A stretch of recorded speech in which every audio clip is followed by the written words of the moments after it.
Fala galera, muito bom dia, muito boa tarde, muito boa noite para você que nos ouve e para você que nos assiste direto dos nossos canais de comunicação. Eu sou Fernando Dutra, host do Conectando Rotas, o podcast da Mots, a transportadora digital que simplifica e que agiliza a jornada do motorista caminhoneiro e da motorista caminhoneira por todo esse Brasil.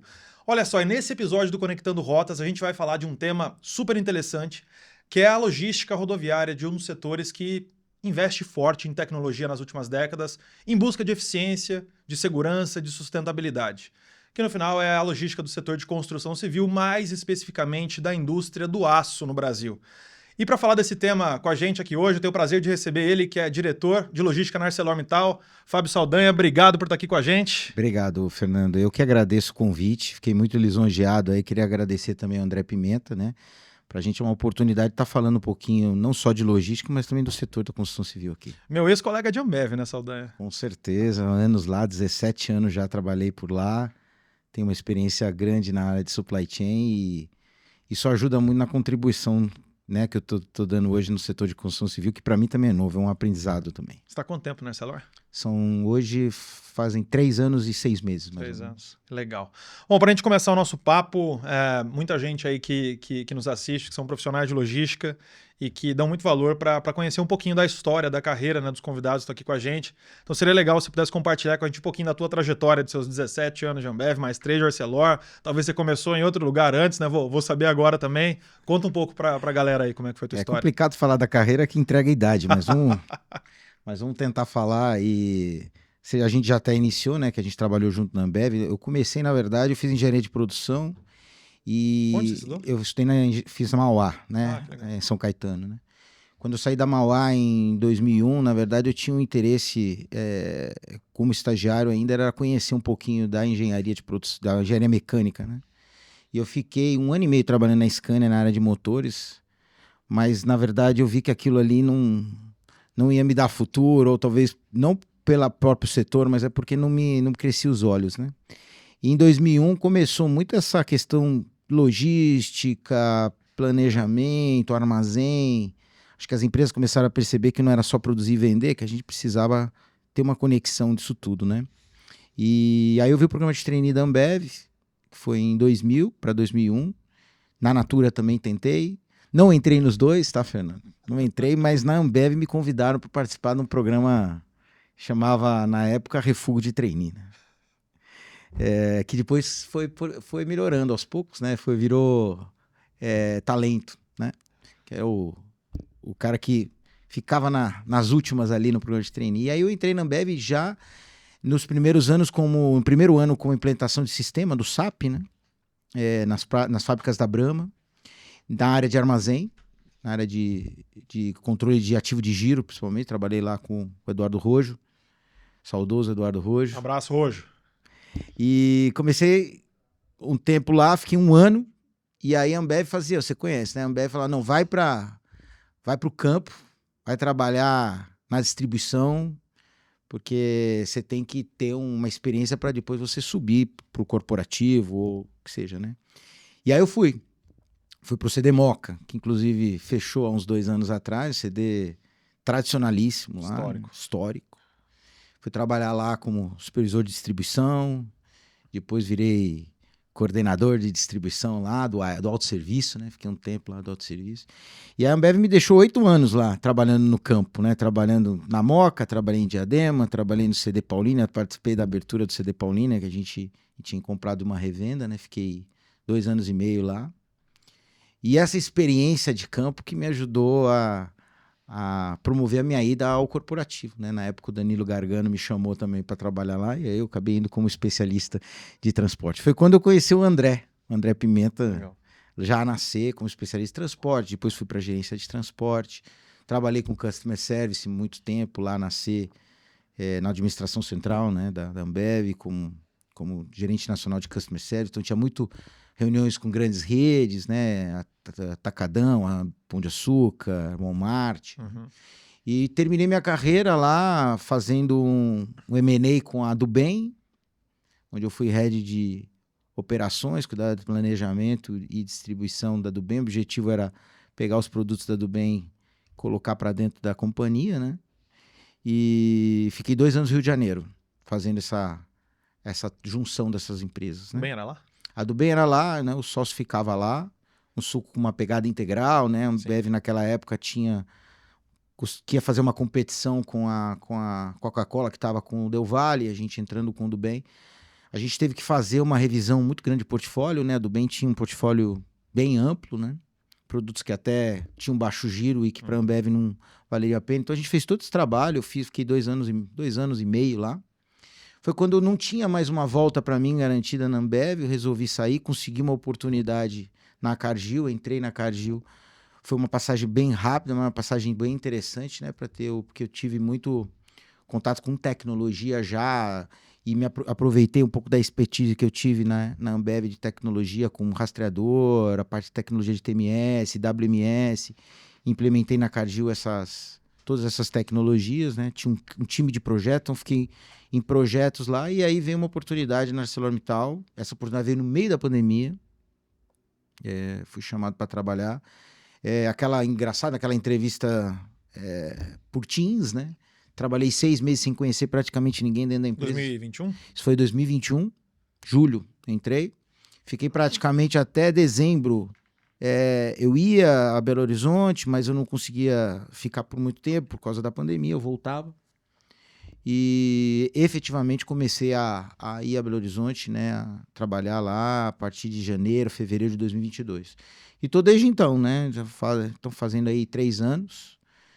Inicialmente na ArcelorMittal, eu peguei a parte de logística e terminais, né, parte de transporte e armazéns, vamos dizer assim, first mile, não last mile.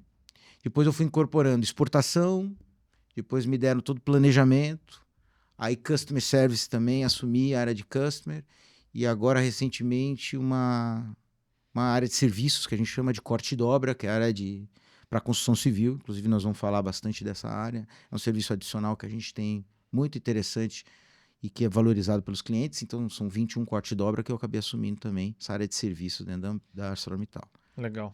Baita desafio, Fernando. Bom, bacana. A gente vai falar sobre isso. Acho que para pegar um insightzinho aí do que você trouxe de carreira, eu também, na Ambev, eu fiquei numa carreira muito campo corporativo.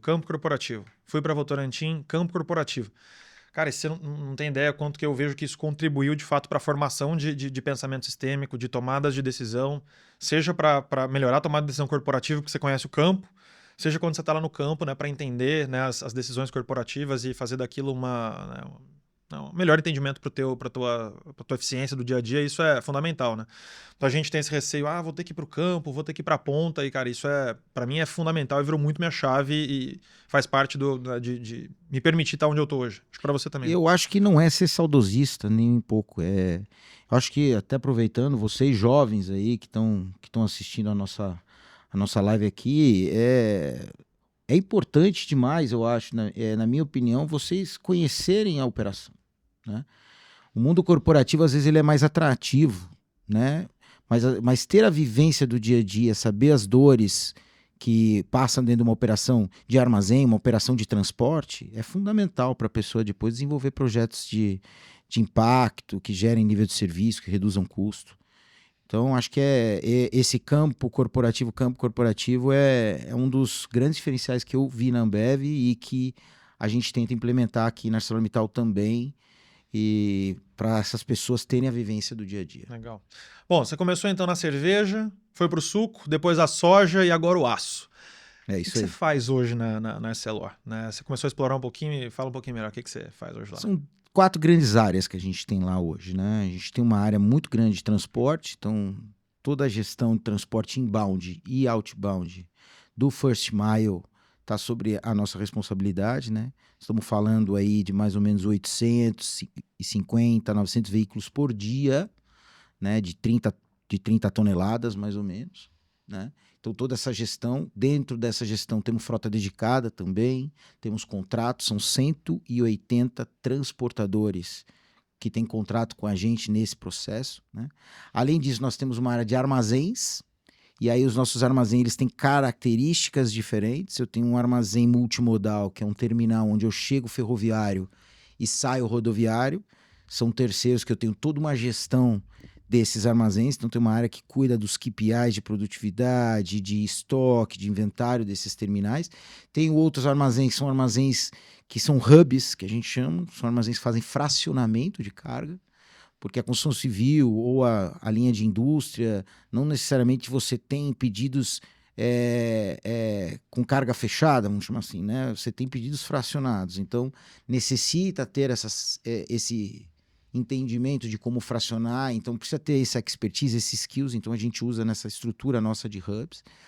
E a gente também tem centros logísticos que podem industrializar produtos para a gente, o produto chega de uma característica, ele é industrializado e sai de outra, ou são somente centros logísticos estratégicos espalhados no Brasil para poder... Dobra. O corte-dobra a gente não chama de centro logístico, mas na prática ele acaba sendo, mas o corte-dobra é para atender especificamente um serviço de uma construtora, né? Para você fazer uma estrutura armada, para você montar um vergalhão e dobrar da maneira que o projeto daquela construtora pediu. Mas também tem o armazém dos corte-dobras, que a gente também tem um armazém com uma característica também diferente, porque os produtos são de formatos e de maneiras diferentes. Então tem um desafio enorme, aproveitando para dizer, para mim um dos maiores desafios dentro hoje da minha área é a área de armazém, que eu acho que tem muita oportunidade de tecnologia, a gente tem, depois a gente vai falar disso, mas a gente tem investido muito em tecnologia nessa área.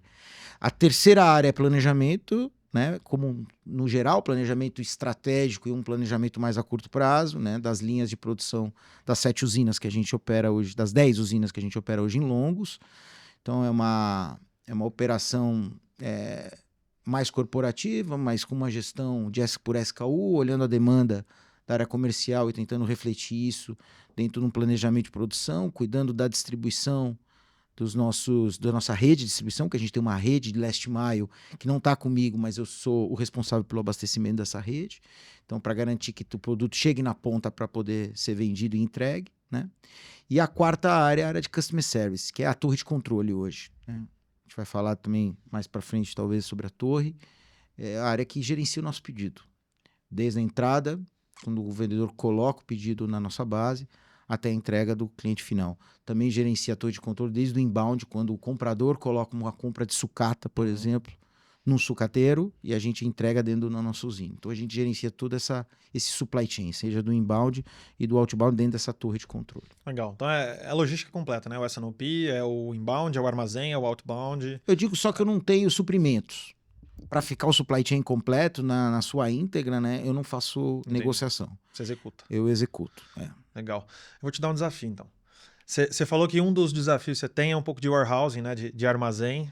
E eu ia te perguntar quais são, sei lá, na tua visão, aí, os 2 ou 3 maiores desafios, seja que você tem na Arcelor, ou seja que você vê na indústria do aço aqui no Brasil em relação à logística, para a gente começar a conversa. Armazém, você já me falou que é um deles. Que armazém é mais? um deles, e o armazém começa no armazém e acaba refletindo até a ponta, né?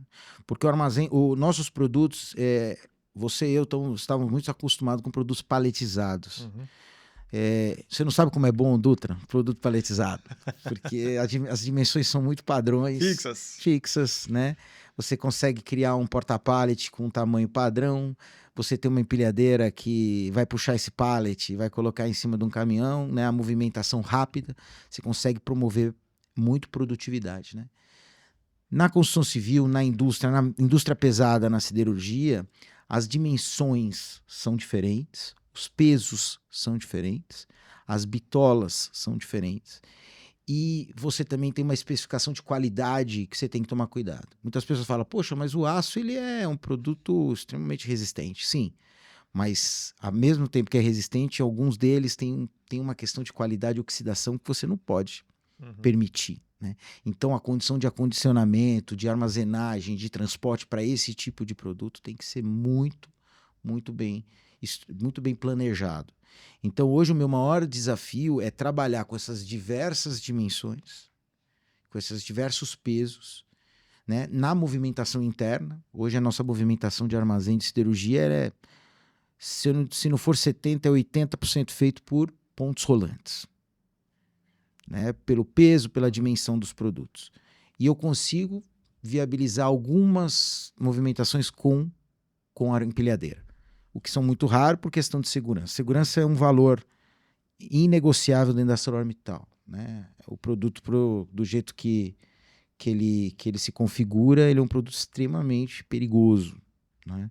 Então, eu diria para vocês que os nossos armazéns, a gente não tem negociação com relação aos procedimentos de segurança, que somam a todo essa complexidade que eu acabei de falar, segurança, dimensão, tudo mais. Isso reflete no transporte, no final das contas, porque um produto, às vezes, que você, aparentemente, ele é pesado, ele não é, ele é só uma armação de aço, que na medida que vai para cima de um caminhão, ele gera peso morto. Então você deve ter caminhão que você ocupa por espaço, caminhão que você ocupa por peso e... Dependendo do produto. Se você pegar um vergalhão, eu vou ocupar por peso. Se você pegar uma tela para construção civil, por exemplo, eu ocupo por espaço. Você pode botar 200, 300, 400 telas, você não vai chegar no peso que você precisa, né? E a remuneração, ela é real tonelada. Então toda essa complexidade de movimentação que eu acabei de falar, ela se estende também para a logística. Como achar um caminhão ideal para esse transporte? Como achar um caminhão que case o inbound do outbound? O inbound é a sucata, que tem uma outra dimensão também. Ela também pode ser em pacotes, ela pode ser solta.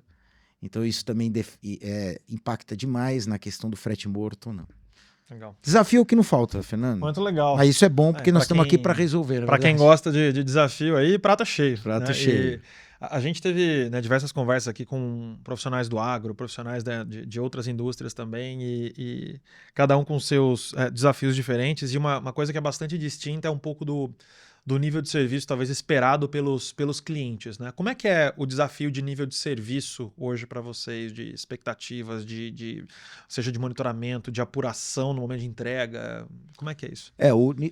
Eu aprendi que cliente em qualquer setor ele tem exigência de pontualidade, né? Quando a gente olha tanto na construção civil quanto na indústria, né? O produto de indústria, por exemplo, uma automobilística, eu não posso falhar na entrega de uma automobilística, porque se eu entrego... Automobilística é setor automobilístico, mas eu entrego para uma fornecedora desse setor automobilístico. Cadê? E essa fornecedora, ela tem um estoque de segurança para atender o setor automobilístico e ela paga multa caso ela atrase. Então, eu também não posso atrasar a entrega dela.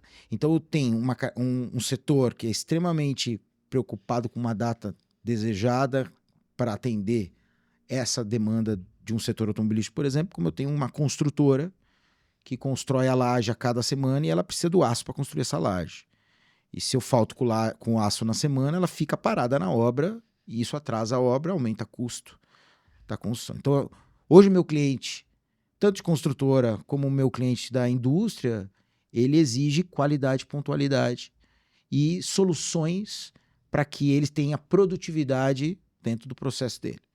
Então eu trago, por exemplo, soluções no setor da indústria de produtos que vão ajudar a indústria a ser mais produtiva no processo de transformação do produto, ou na construção civil, produtos que vão já vir preparado para concretar, por exemplo, dentro de um corte de obra, por exemplo, eu já ponho uma armadura pronta, soldada, que ele vai lá, joga dentro lá o cimento e já está pronto, ele não precisa fazer essa armadura na obra, eu já faço para ele antes e já entrego dessa maneira para ele.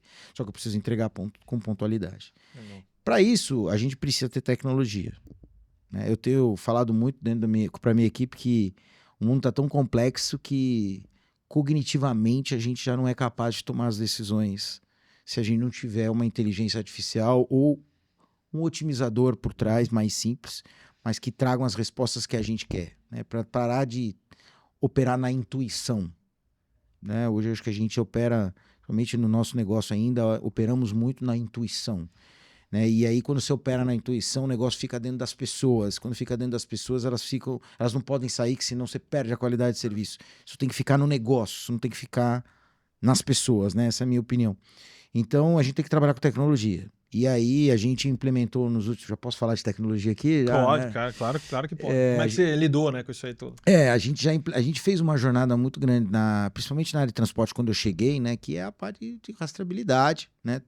A gente trocou a tecnologia de rastreabilidade que a gente tinha antes, o fornecedor anterior não estava condizente com o que a gente precisava, a gente trocou, colocamos a tecnologia agora em todos os caminhões de first e de inbound e de outbound, né? Com um aplicativo que a gente está desenvolvendo como um super app, junto com a Inestec. Eu ia fazer propaganda aqui, né? Mas estou fazendo. Porque a conversa que eu tenho com eles é de que isso vai revolucionar. Eu preciso ter uma tecnologia que atraia esse motorista. Hoje, 70% da minha base é autônomo, então eu não tenho muito... Desculpa, 30% da minha base é autônomo, mas são pessoas que estão trabalhando ali comigo no dia a dia, eles têm que usar o aplicativo para eu poder monitorá-los. No começo você falou que são caminhões próprios ou que são caminhões dedicados? Eu da tua tenho, operação? dos 30% são autônomos, 35% do volume é autônomo, os outros 70% ou é frota da transportadora Perfeito. ou é dedicado a mim. Uhum. Né? Aí Não é caminhão teu. Não é caminhão que da ArcelorMittal, são dedicados à ArcelorMittal. Né?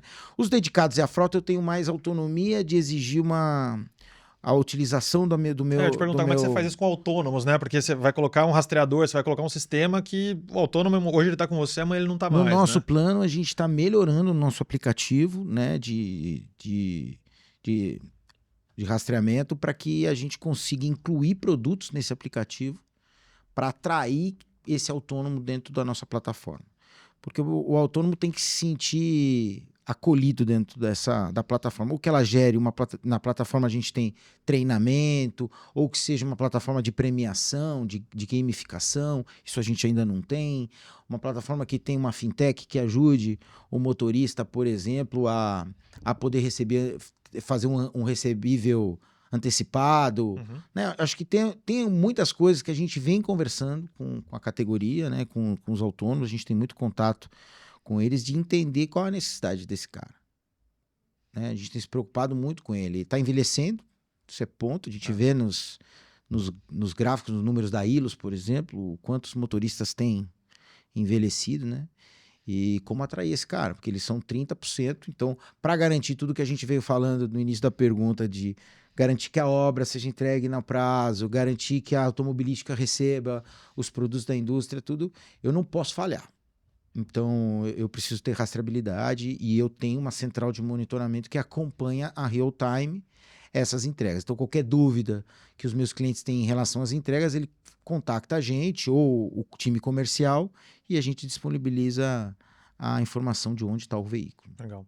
Você estava falando um pouquinho antes de que a gente precisa, de fato, seja de otimizador ou de soluções de IA, né? Eu estava refletindo aqui, no final das contas, óbvio que a gente veio sofisticando a forma como logisticamente a gente atende os nossos clientes internos e externos, mas no final tem muito mais dado disponível e a gente é cobrado por, de fato, tomar a decisão mais eficiente, mais inteligente. Né? E se a gente não tiver algo que nos auxilie para poder fazer isso, você vai ter um monte de dados ali que não te serve para nada. Você vai ter um monte de informações que não te serve para nada. Né? Então, acho que a IA está um pouco no hype aí. Acho que diferente do hype do metaverso, né, que aconteceu há 2, 3 anos atrás, que de fato e ficou só no videogame do meu filho? Só no videogame do seu filho? Ah, tem metaverso lá? Não, tem o... Como é que chama ali? O Roblox e o... Realidade virtual. Realidade virtual. Pra mim aquilo é o mundo metaverso. Você vai ter que me dar umas ideias pro meu filho também, a gente fala sobre isso nos bastidores. A gente fala depois, exato. E no final acho que nós vamos ter que usar muito, né, IA e otimizadores para poder tomar decisões mais eficientes. Porque sozinho a gente não vai conseguir fazer o que a gente fazia há 10, 15 anos atrás, né? De fato é verdade.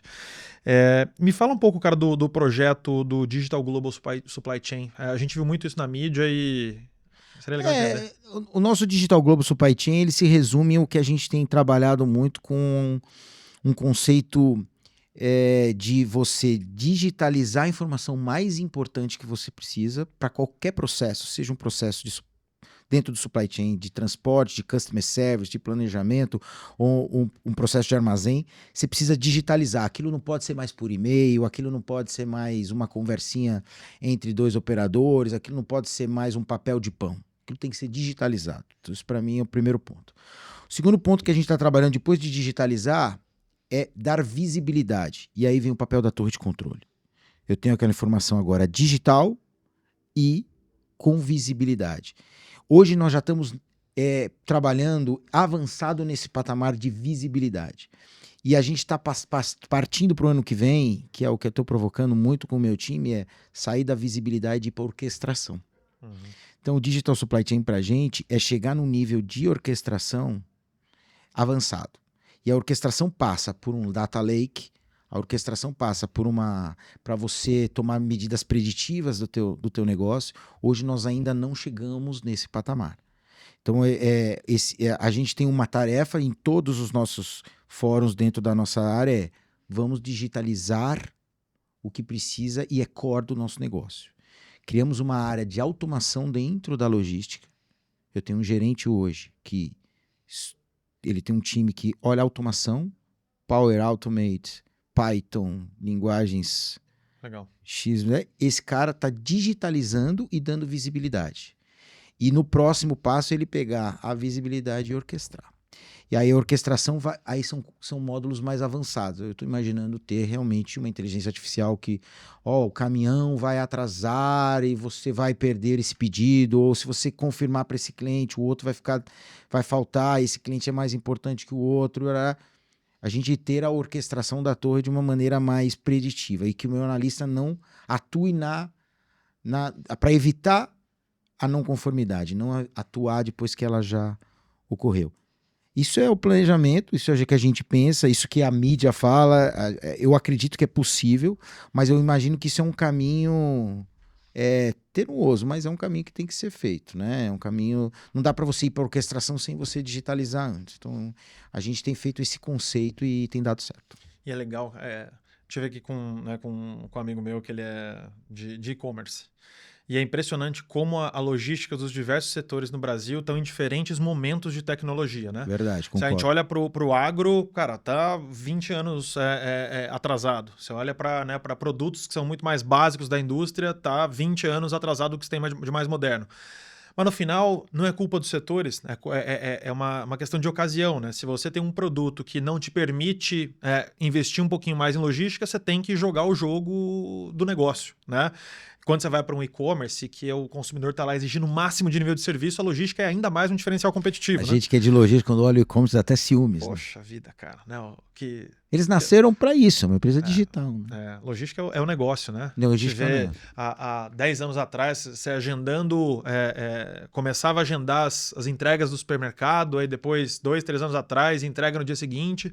Hoje em dia eu peço o mercado em casa, 15 minutos, 12 minutos ele está na porta de casa. Aí, Luiz Vergueiro, você que está vendo aí a gente aqui, ó. Ex-Ambev também, amigo nosso. Hoje diretor lá do Mercado Livre. Eu falo, a empresa nasceu para isso, né? Já no conceito da logística. Eu concordo plenamente com você. E a gente passa por isso na siderurgia, uma empresa de 100 anos, né? A ArcelorMittal está 100 anos no Brasil. Começou em Sabará, 100 anos. E é uma das maiores siderurgias do mundo, né? E a gente está abrindo a cabeça para esse tipo de investimento agora em tecnologia no supply chain, porque a gente vê valor. Nós fomos a primeira siderurgia no Brasil a lançar o e-commerce. Nós lançamos o e-commerce, hoje nós trabalhamos com plataforma de e-commerce, podem comprar no nosso site também, com uma parceria que a gente tem hoje com o Mercado Livre, porque quem sabe fazer esse negócio é o Mercado Livre, né? E a gente está aprendendo com eles, né? Então, são coisas que a gente tem que saber onde pôr o pé também, onde a gente caminhar dentro das nossas limitações, investindo aos poucos e crescendo aos poucos também. Mas é muito importante, cara. Parabéns aí pela coragem de inovação. Acho que dentro do setor de construção civil, né, precisa de ter, né, empresas que vão tá à frente, investindo em tecnologia e levando o patamar de produtividade, de eficiência, né, de segurança, que a gente vai falar, de sustentabilidade, que também são fatores importantíssimos. Né? Importantíssimo. Então, muito bacana. Falando sobre, né, supply chain de maneira geral, como é que você falou um pouco de, eu tenho S&OP, eu tenho inbound, eu tenho warehouse, eu tenho outbound. Qual que é o desafio? Como é que faz para conectar tudo isso, para ter a cadeia integrada, o Saldanha? É muito difícil, né? Primeiramente, você tem que ter sistemas que possam se conectar.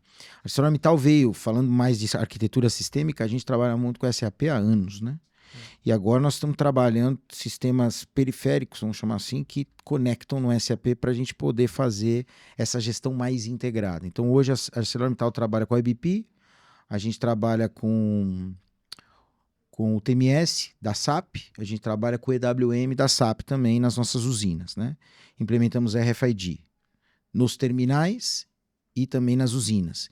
Então a gente está começando a digitalizar de novo, né? A criar conexões em cada ponta da cadeia para trazer essa informação num data lake para a gente começar a integrar toda a logística. A logística ainda ela não é 100% integrada. A nossa torre de controle ela trabalha em silos. Então tem uma equipe trabalhando na expedição da usina, tem uma equipe trabalhando no transporte, tem uma equipe trabalhando na entrega final ao cliente, tem uma equipe trabalhando no pós-entrega. Eu preciso unificar essas equipes de modo orquestrado. E aí vem do digital que a gente falou agora, do Global Supply Chain. Eu tenho que ter digitalização, visibilidade e orquestração. Eu não estou nessa fase. Então, como orquestrar tudo isso ainda é um desafio enorme para a gente, mas no nosso plano estratégico é realmente ter uma logística 100% integrada. Legal. Informações, né? Vai ter informação de todos os silos, né? Como você colocou, e entender como é que conecta para melhorar a eficiência. Não é um desafio trivial, mas é um bom desafio. Né? Mas é um bom desafio e essa área de automação, eu aposto muito nela. Nós tomamos uma decisão de criar essa área na minha volta da China esse ano. Eu fui para a China, conheci o que os caras fazem lá e fiquei bem impressionado com o método de trabalho deles e como eles trabalham com tecnologia. Eles não criam uma tecnologia por criar, né? Eles criam tecnologias realmente que geram valor para o negócio, né? E já de modo integrado. Então a gente tem que também pensar nessa... Então trouxe para lá, vi o quanto eles investem em tempo e dinheiro em pesquisa e desenvolvimento, né? O chinês, em média, investe 25% a 30% da receita em P&D. Não é por acaso. Então, assim, para chegar nesse nível, a gente ainda aqui no Brasil talvez não se permita, né? Por tudo que a gente já sabe do país e dos nossos custos e tudo mais, mas a gente tem que abrir uns olhos para desenvolvimento, sem dúvida, e gastar tempo, não só dinheiro, mas gastar tempo, né? Por isso criar uma área e tal, que comece a olhar o futuro, porque se essa área não começa a olhar agora, começa a digitalizar, dar visibilidade, orquestração, a gente não vai sair do lugar. É que bacana que antes, alguns anos atrás, você investia em tecnologia e você ia colher esse negócio 5, 10 anos depois.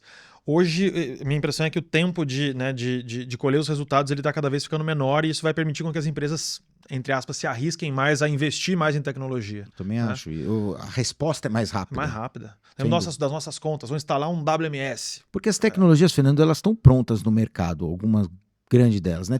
Tem muita fake news também do que isso faz, do que aquilo não faz. Eu acho que a gente tem que tomar muito cuidado em saber escolher as tecnologias, né? Mas tem muitas delas com empresas sérias que já você sabe que é plug and play. Né?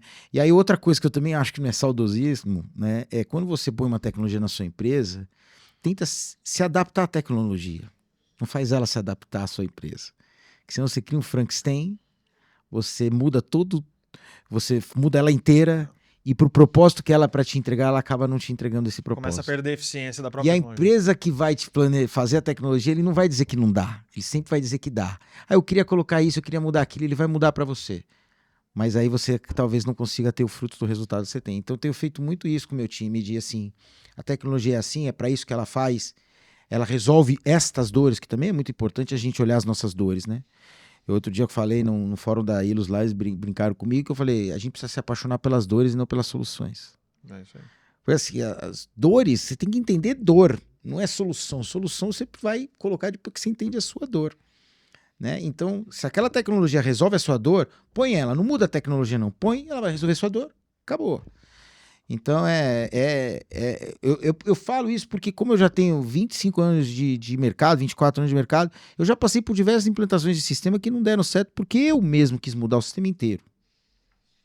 E depois o propósito final dele, que era resolver a minha dor, morreu. Né? E quando a gente fala sobre, né, a gente falou um pouco sobre, né, tecnologia, mas quando a gente olha para riscos, né, não imagino aí o tamanho do risco aí do transporte de aço, né, de uma carga, né, de valor mais alto e tudo mais. Como é que você trabalha para controlar, seja riscos, né, de Brasil que a gente conhece, de furto, de roubo, de segurança, até de tombamento, até riscos de eventuais, sei lá, variações de frete, sazonalidade. Como é que você trabalha para minimizar esse tipo de problema? A ArcelorMittal, ela tem uma área interna que é uma área que chama de gestão de risco. Então a gente tem uma matriz de risco que é revisitada a cada 3 meses pelos diretores, eu reviso a matriz, e pelos vice-presidentes e pelo CEO. Nessa matriz de risco, a gente coloca qualquer risco que possa ter no nosso negócio. Climático, risco de greve, diesel, que pode aumentar, guerra. Então, vários riscos que podem influenciar de alguma maneira no meu negócio, seja do ponto de vista financeiro ou de não atendimento, a gente discute isso em planos consistentes com contingências importantes para poder atuar. Preço de diesel também, guerra do Oriente Médio, que pode causar. Então, o que nós vamos fazer para poder diminuir o impacto que pode ter um aumento de diesel, por exemplo. Riscos climáticos. Chove muito, geralmente, no verão, né? Dezembro, janeiro. Minas Gerais é um estado que tem uma precariedade muito grande nas rodovias, né? E quando essas chuvas acontecem, cai barreira.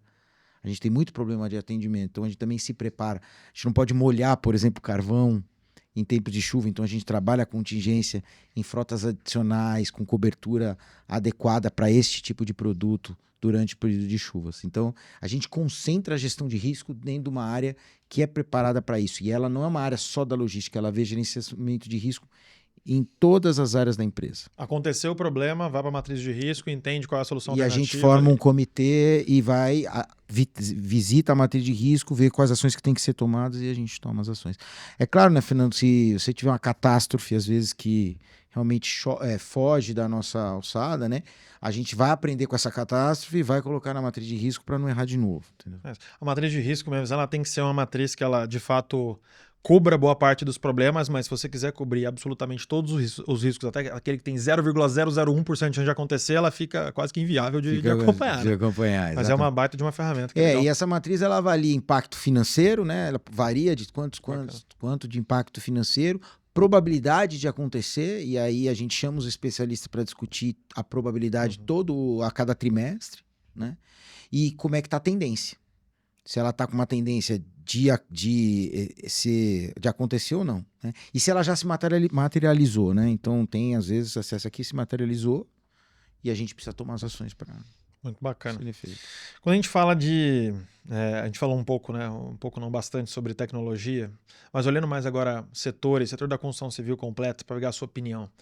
A gente está falando muito sobre transformação digital, né, ultimamente, de como que a gente fazia as coisas de um jeito, estamos fazendo de outro. Você deu o caso, né, o exemplo da IA, dos otimizadores e tudo mais. Que momento você acha que dentro da construção civil hoje, da logística do Brasil, a gente está em relação à transformação digital, e o que você acha que vem pela frente para esse segmento aqui no país? Assim, eu acho que a gente tem ainda, com relação à logística, especialmente, a gente tem muita coisa para fazer na construção civil. A construção civil é um setor que hoje tem sofrido muito a falta de mão de obra. Assim como a gente está passando nos problemas de transporte, o motorista, né? O canteiro de obra hoje já é um lugar que não tem atratividade pro cara trabalhar. Então as construtoras, os pequenos construtores e médios construtores, eles, quanto mais serviço eles passarem para o fornecedor e esse produto vir pronto, melhor para eles. Então, quando a gente fala de tecnologia, eu falo tecnologia e inovação, porque a gente precisa trazer serviço, precisa trazer um menu de oportunidades para esses caras, para eles ganharem tempo de obra. É isso que eles cobram hoje da gente. E é isso que eu vejo para o futuro. Eu vejo uma construção civil no futuro com talvez tecnologia ou inovações dentro do canteiro de obra promovido por uma parceria entre o fornecedor e o cliente. Porque não vai ter mais mão de obra, é o que a gente está vendo, a dificuldade, o custo, está ficando muito caro e está ficando escasso. Então eles já exigem bastante isso da gente. Além de tecnologia e inovação, exigem também produtos alternativos, que vão dar produtividade na hora da montagem, a gente tem, por exemplo, o vergalhão alta resistência, que ele é diferente do vergalhão normal, que ele traz mais produtividade na obra, porque você usa menos vergalhão do que o vergalhão convencional. Então, isso ganha tempo na obra, entendeu? Então, o que eu vejo assim, são alternativas, não só de tecnologia em si, porque a gente às vezes fala tecnologia, a gente acha um sistema ou um software. Não. Às vezes, realmente, um equipamento, entendeu? Que vai surgir no mercado, que vai diminuir ou vai substituir essa mão de obra que hoje é uma escassez que a gente vê que está acontecendo dentro do setor. Algum processo diferente também contribui, né? Algum processo diferente. A gente tem, por exemplo, caminhões hoje que a gente já está colocando no mercado, já tem tempo, são caminhões Munk, né?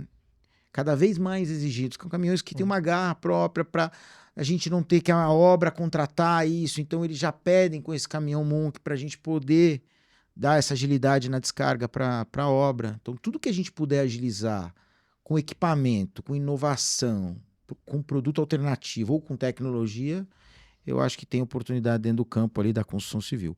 Hoje, assim, de 0 a 100, ainda acho que a gente está uns 50 e 40, a gente tem muita coisa, muito espaço para caminhar. E a construção civil no país, ela tende a ser em lugares cada vez mais longes, né? A gente tem, porque quando a gente fala de construção civil, a gente fala só de prédio. O Nordeste está investindo muito em energia eólica. A gente tem obras de energia eólica no meio da Bahia que não tem nem CEP para eu chegar lá.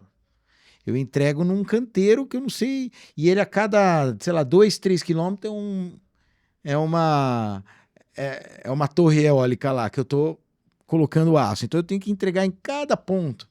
Então é um desafio enorme, né? De como fazer essa logística, não tem CEP, a estrada ela é construída só para aquela obra, né? O cara faz uma estrada alternativa para aquela obra. Então tem que botar um caminhão que consiga suportar isso. Então as condições não é só numa obra de um prédio na Paulista, né? Obras de infraestrutura diversas aí que a gente vai ter muito desafio em tecnologia para poder dar produtividade. No final também como a gente, como área de logística, entrega serviços adicionais também, né? Um pouco do que você vem falando aí de soluções adicionais.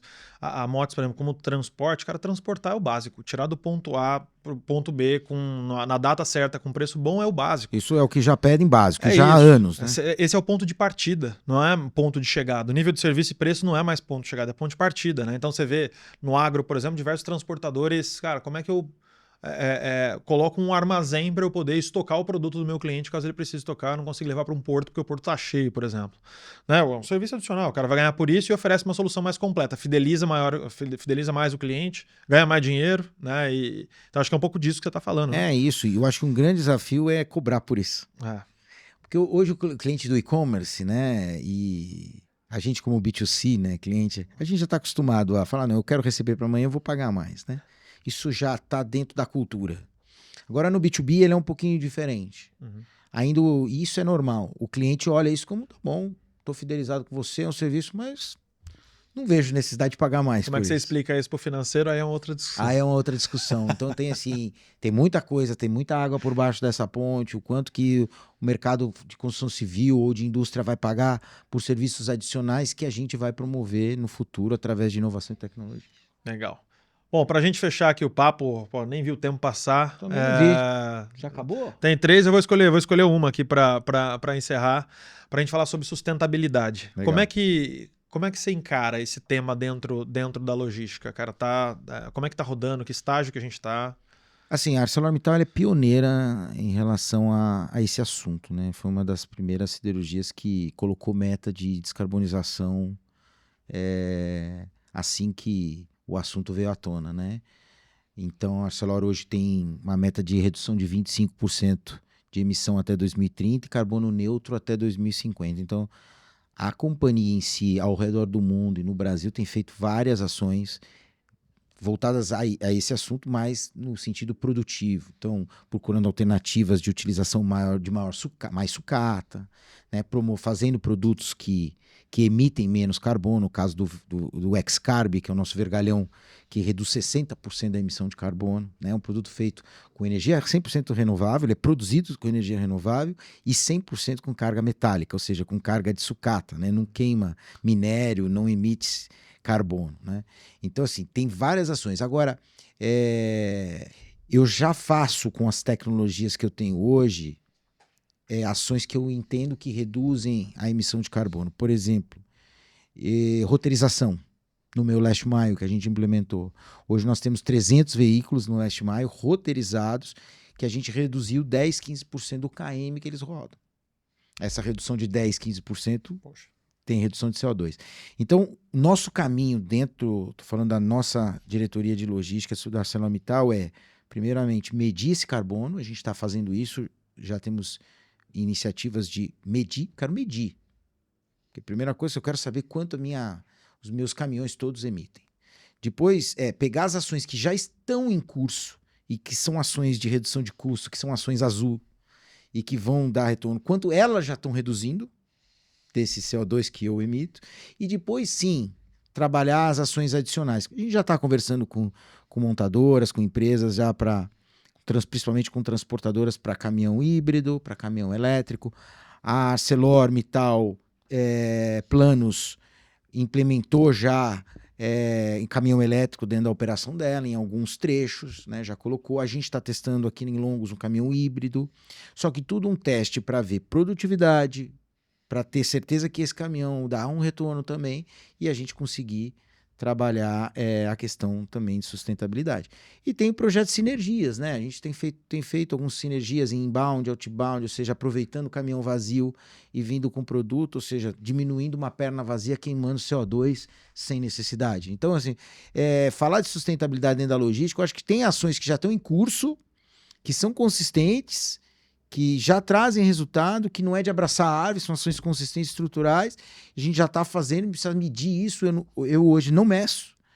E depois que isso está medido, que eu consigo chegar ao meu número, falar, não, é isso mesmo, eu vou fazer ações adicionais para isso, porque em linha do que a empresa acredita, porque a empresa tem muito foco em segurança e sustentabilidade. Eu vejo que sustentabilidade, uns anos atrás, teve um hype da sustentabilidade ambiental pela sustentabilidade ambiental, né? A qualquer custo. Hoje eu vejo que, de maneira geral, as empresas entenderam que não adianta falar sustentabilidade ambiental sem falar de sustentabilidade financeira atrelada, né? Então, e quando a gente fala de como eu gero sustentabilidade ambiental, como a sustentabilidade financeira, aí acho que vira um match interessante. Caminhão elétrico, cara, faz sentido financeiramente, faz sentido ambientalmente? Opa, deu match, e vai os embora. Produtores vão forçar a fazer isso porque as empresas vão cobrar isso deles. Na medida que você só implanta sem olhar o financeiro, você também não fomenta que o mercado olhe alternativas de redução de custo, né? Fechado. Muito legal, cara. Bom, chegamos ao final aí. Obrigado pela... Você falou que era 40, deu quase 50 minutos aqui de isso, conversa. Parece que a gente estava na mesa de bar. Eu tenho mais umas dicas para pegar contigo sobre paternidade ali fora. Depois a gente conversa. Mas obrigado de novo pela participação. Bom demais te rever aqui. Quer deixar algum recado final, alguma mensagem para alguém? Eu acho que à vontade. Primeiro agradecer o convite de novo. Acho que é uma oportunidade muito legal da gente falar desse mercado que a gente adora, né? Que é esse mercado de supply chain, né? Você não perdeu os cabelos ainda? Eu não perdi, mas tá mais branco. A barba eu cortei justamente para vir para cá, porque o pessoal acha que eu sou o Papai Noel aqui. Mas agradecer você, o André também, agradecer o time da Arcelor que me ajudou a dar o suporte para trazer para cá todas as anotações que a gente trouxe para cá. Acho que muito feliz de estar nessa empresa, é muito legal estar trabalhando lá e fazendo o futuro que a gente acredita, né? Um futuro com produtividade, com custo mais baixo, com sustentabilidade e com segurança. Legal, obrigado Saldanha, obrigado Arcelor. Dá um tchau pra galera aí. Obrigado. Valeu, gente, abraço.